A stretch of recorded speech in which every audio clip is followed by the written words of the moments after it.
First cinema అల్లరిని తన ఇంటి పేరుగా మార్చుకొని అల్లరి నరేష్గా ఫేమ్ సంపాదించాడు నరేష్. ఒకప్పుడు నరేష్ కామెడీ కోసం జనం తెగ ఎదురు చూసేవాళ్ళు. హాయిగా నవ్వుకొని థియేటర్స్ నుంచి బయటికి వచ్చేవాళ్ళు. కానీ ఆ పరిస్థితి మారిపోయింది. నరేష్ నటించిన సినిమాలు వరుసగా ఫ్లాప్ అయ్యాయి. దాంతో ఏం చెయ్యాలో పాలుపోలేదు. ఏడాదికి దాదాపు 5 సినిమాలు చేసిన నరేష్కి కూడా గడ్డుకాలం వచ్చి పడింది. అప్పుడే నరేష్ ఓ వినూత్నమైన నిర్ణయం తీసుకున్నాడు. 2021 నుంచి నరేష్ రివర్స్ గేర్ వేశాడు.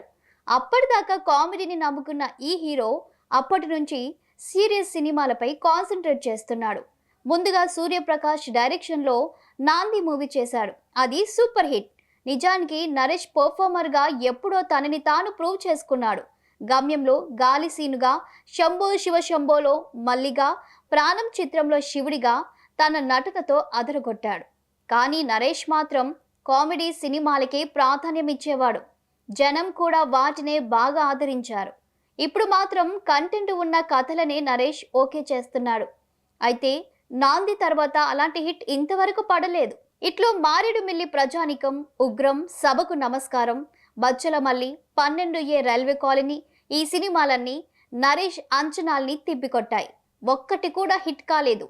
దాంతో మళ్ళీ ఆలోచనలో పడ్డాడు అల్లరి నరేష్. ఇప్పుడు ఓ భక్తి రస చిత్రంతో ప్రేక్షకుల ముందుకు రావటానికి రెడీ అవుతున్నాడు.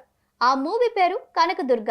కాజల్ చౌదరి అనే న్యూ హీరోయిన్ ఈ సినిమాతో వెండి తెరకు పరిచయం కాబోతుంది. ఈసారి డివోషనల్ కంటెంట్ పై నమ్మకం పెట్టుకున్నాడు నరేష్. నరేష్ నటించిన ఆల్కహాల్ మూవీ రిలీజ్కి నోచుకోవటం లేదు. అదలా ఉంచి ఈ భక్తిరస చిత్రాన్ని ప్రారంభించాడు. ఈ న్యూ స్టెప్తోనైనా హిట్ కొడతాడేమో చూడాలి.